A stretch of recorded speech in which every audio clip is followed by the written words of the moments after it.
Bonjour les Tinous, c'est Packboy pour un nouveau Clash What the Fuck Review, et cette fois-ci donc pour un excellent film, pour moi le gros film de mars, même si bon j'ai pas encore vu Batman vs Superman, mais que j'attends énormément, mais Moonwalker, donc c'est un film que j'ai vu en septembre de l'année dernière lors de l'Étrange Festival, donc dans une grosse avant-première de plus de 6 mois, et j'ai décidé de le revoir au cinéma parce que pour moi donc c'était une grosse surprise et ça m'a fait grave plaisir.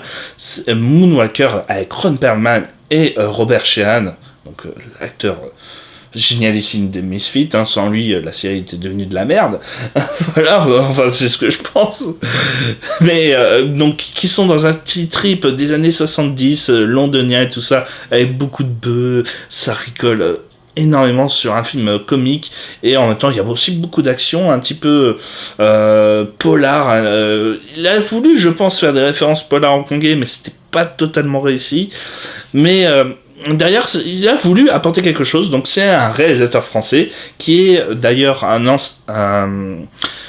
technicien de Michel Gondry, et c'est Michel Gondry qui lui a poussé à réaliser ce film, et que j'ai envie de dire qu'il a eu raison. Et on ressent justement, donc d'ailleurs dans ce film, si vous êtes fan des films de Michel Gondry, beaucoup d'imaginaire à la Michel Gondry. Il y a beaucoup de passages justement donc avec des délires visuels un petit peu à la Kubrick, mais aussi donc à la Gondry,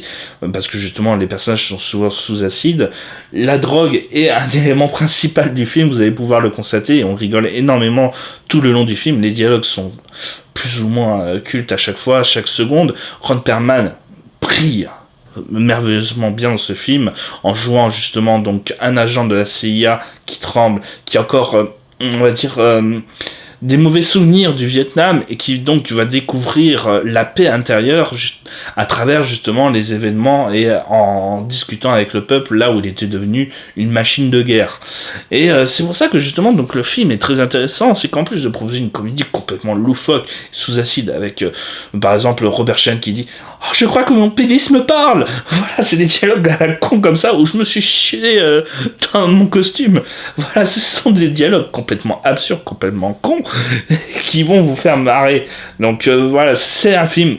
génialissime, extrêmement drôle et extrêmement bien rythmé, mais en plus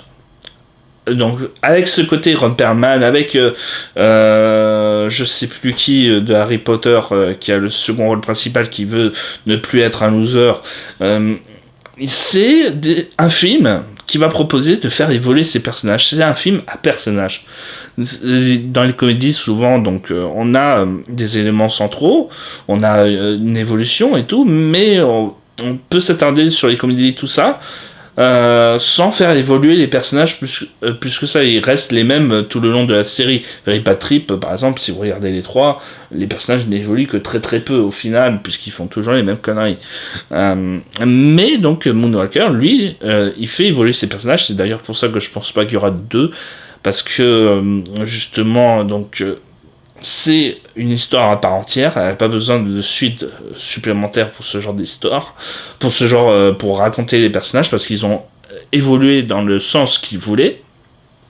Donc on a une véritable fin, une véritable conclusion, et donc un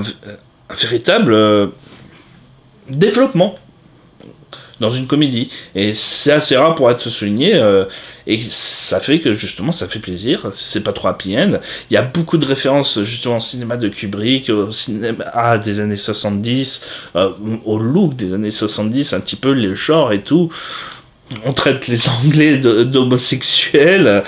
mais voilà, c'est cliché, mais sur certains aspects, mais derrière il y a une certaine réalité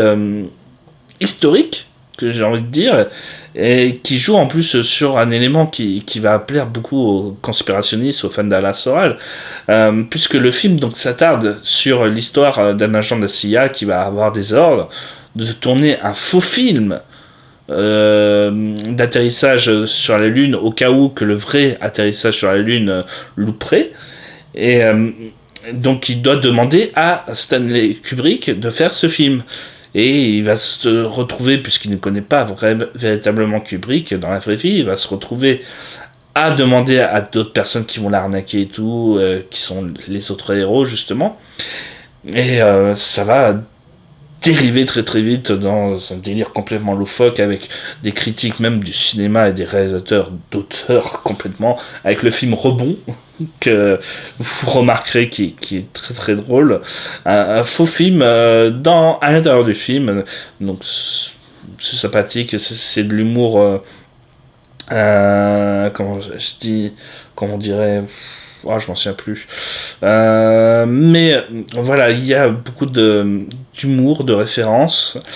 Il y a bien entendu Robert Sheehan.